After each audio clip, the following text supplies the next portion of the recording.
Hey there, I am Stephanie, an artist living in Vannes, France. This week I tackled something I had put off for a long time, a mixing chart for all my watercolors. Truthfully, so far I didn't really feel I needed one, as I have been collecting these colors slowly over time, adding just 2 or 3 at a time to my palette, so testing them out along the way felt plenty enough.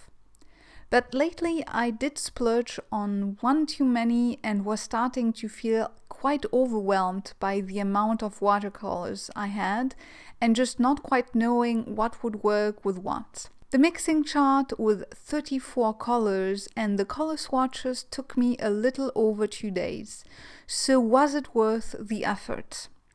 The short answer is yes, absolutely. I'm not gonna lie. At times it felt a bit silly to mix colors when I knew what the result would be, but then I started to discover unexpected color combinations and new neutrals.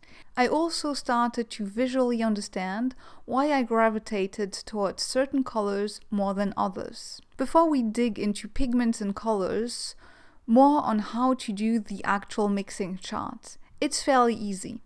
First, you really want to use the paper you use most in your work. This is not a time to test new paper, and it's also not a time to be frugal and use a cheap paper. Use the one you actually use. For me, it's a hot-pressed, semi-glazed, 100% cotton paper from Clairefontaine. It's a paper that fits my style, but probably not one I'd recommend for beginners. Cold-pressed is generally considered easier to work with than hot-pressed. I'm sure you've seen those mixing chart squares over the internet. Usually the top triangle are full, undiluted colors and the bottom triangle are watered down colors.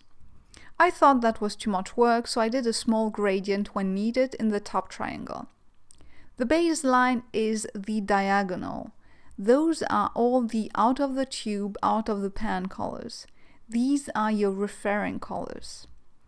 Then what you do is just to follow the lines to mix 2 colors. Ideally, you want to mix the colors in equal proportions, so half to half ratio. You also want to rinse your brush a lot. It needs to be clean to not contaminate your colors. So it's going to go as follows. Rinse your brush, get some paint A, put it onto the palette. Rinse your brush, get some paint B, put it onto the palette. Rinse your brush a 3rd time, remove most of the water on a towel and then only mix the 2 colors. To rinse my brushes I used 3 pots of water, so the last one is truly clean. As we are mixing a lot of colors, the water gets dirty real fast. I also didn't do a perfect half-half mix all the time. Sometimes the mixture looks like it could be a neutral. In that case, I just push toward the neutral, even if it means adding more of one paint to it. Same goes for color combinations that are beautiful to me. I would push that combination rather than make a perfect half-half. I think it's important to understand that a mixing chart is a working tool. The key is to find interesting color combinations for yourself. You are mainly searching for 2 things. Neutrals, those are mixtures that results in a perfect gray, and unexpected or beautiful to you combinations. Those can be attractive purple shades, dark browns, skin tones, moody blues, bloody reds, and so on. You will also learn and see how certain paints mix well and how some are difficult to mix. Some colors are so overwhelming it's hard to mix them with anything. It's a fascinating, relatively quick way to learn a lot about how your colors behave. I would also suggest to keep another sheet of paper next to you to put down certain mixes you love or to note down certain colors you find easier to mix as you go. You can read a lot about pigments and the best palette to create, but in the end it comes down to taste preferences. At the core, creating a working palette is fairly easy. You need at least 1 neutral yellow, 1 warm red, 1 magenta hue or a cool red, 1 cool blue, 1 greenish blue, and 1 muted earth tone. With that, you're covered for a good color wheel. So basically, a good working palette can be just 6 colors. The tricky thing is to find the right colors, of course, specifically the right pigments for yourself. And then, even if you settle on what you think the right pigments are for you, there's still an unreasonable amount of brands to choose from, and then there's also lightfastness, opacity, granulation, and price point. When I started to create my palette and collect watercolors, I heavily used the website Handprint. If you've been around the watercolor world for a while, you certainly have heard about that website. If you haven't, you need to check it out. It is an encyclopedia of all available pigments in watercolor, how they behave, how light fast they are, how to mix them, and so on. I love that website and have spent a lot of time reading about pigments to figure out which ones would be best for me. It has informed me a lot about which pigments to pick and turned me into more of a monopigment lover as a general rule. Monopigment, huh? Well, all paints are created with pigments, some mineral, some artificial, in a binder. Usually the binder is a mixture of Arabic gum and honey, and most big brands use that, though there are also some vegan alternatives. Monopigment paints are just one pigment. They often are preferred by artists simply because you know what you are mixing. On the contrary, convenience paints are a mixture of several pigments. The issue is that these paints are difficult to mix with others simply because it's hard to tell the amount of each pigment in said paint. The mixing chart, however, helps a great deal with that. Most artists still use convenience paints, like certain greens or sepia, because, well, it's convenient. The only thing you have to shy away from, unless it's for fun or you are going to scan your work, are neon colors, as these contain dyes, and dyes have such a low light fastness that they will fade in a matter of months. Using Handprint, you'll also learn to pick the better pigments in terms of light fastness, but it's always a good idea to test your paints out. I am currently testing out all my paints, and they are sitting behind a window. I'll know how they fare in a few months and will post about it by then. Another thing to keep in mind is granulation. Now, a lot of artists like granulation, but some aren't too fond of them. I'm a bit in the middle. I like it in principle, but when I work on a painting, I like it only in very specific circumstances. I don't really like it when light blues granulate a lot, and that's why I don't really like cerulean blue too much. It's hard to tell if you enjoy granulation up front.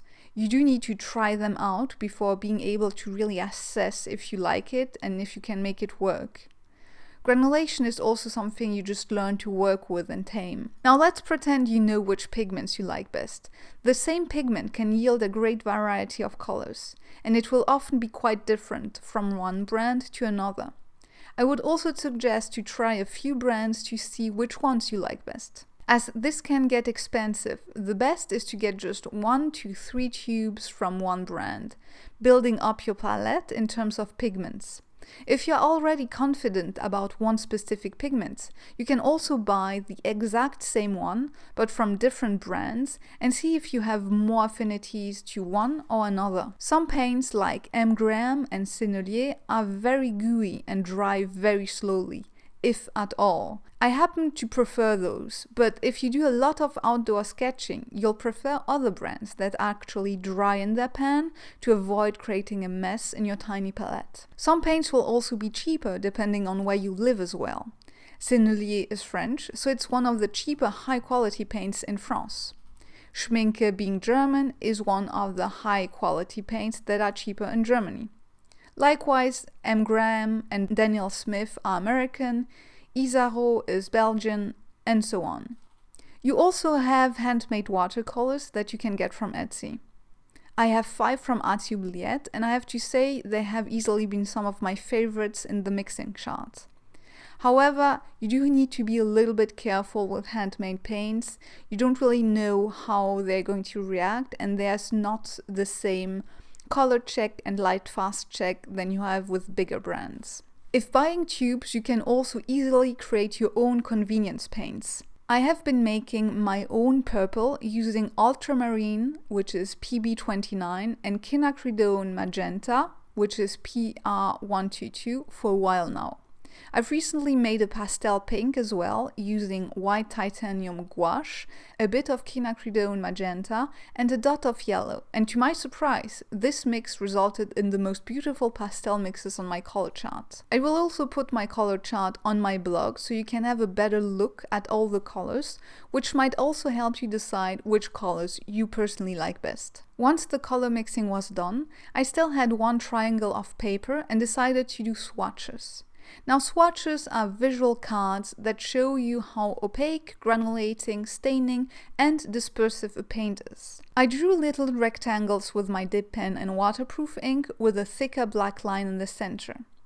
The very top is the plain color. Then you want to make a gradient, and finally you add some water and a touch of paint in the center to see how the paint spreads. That way you can see if a color is opaque and partially hide the black line, if the paint granulates when you make the gradient, and also how the paint spreads onto wet paper. I actually never really do these to that extent, but I had the space, so I decided I might as well. I usually test new paints in washes and mixes. I find you can easily see how opaque a paint is without being so precise about it. As for dispersion, I find it more useful to see how certain pigments behave next to other pigments. It is useful to make a gradient of each tube or pan, simply because the colors often look very different between wet and dry on the paper. They often lose their vibrancy and become more muted. So it's good to understand how they look on paper. Sometimes even the hue kind of changes. The last testing is the staining property of the paint. For that, I let the paint dry overnight, and then I used a bristle brush and drew a line over each color with plain water, dabbing the paint off with a towel. If a color is staining, the colors will be hard to lift off. On the contrary, a non-staining color will lift off more easily. In theory, granulating colors are less staining, because the pigments are thicker and so they cannot go in the fiber of the paper.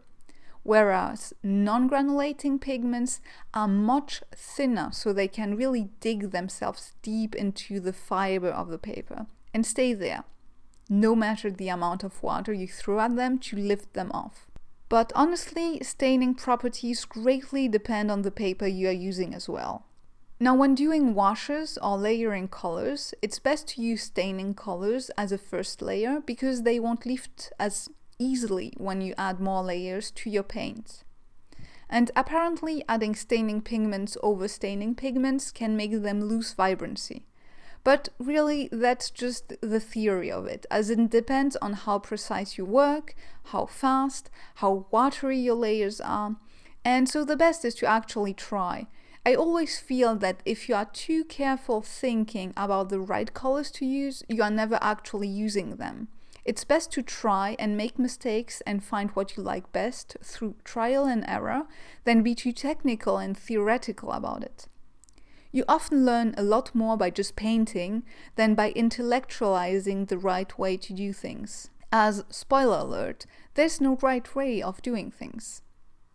Personally, I work solely in layers, many of them, often 4 to 5, but up to 6, 7, and I never bothered with staining versus non-staining colors much, and I'm doing fine.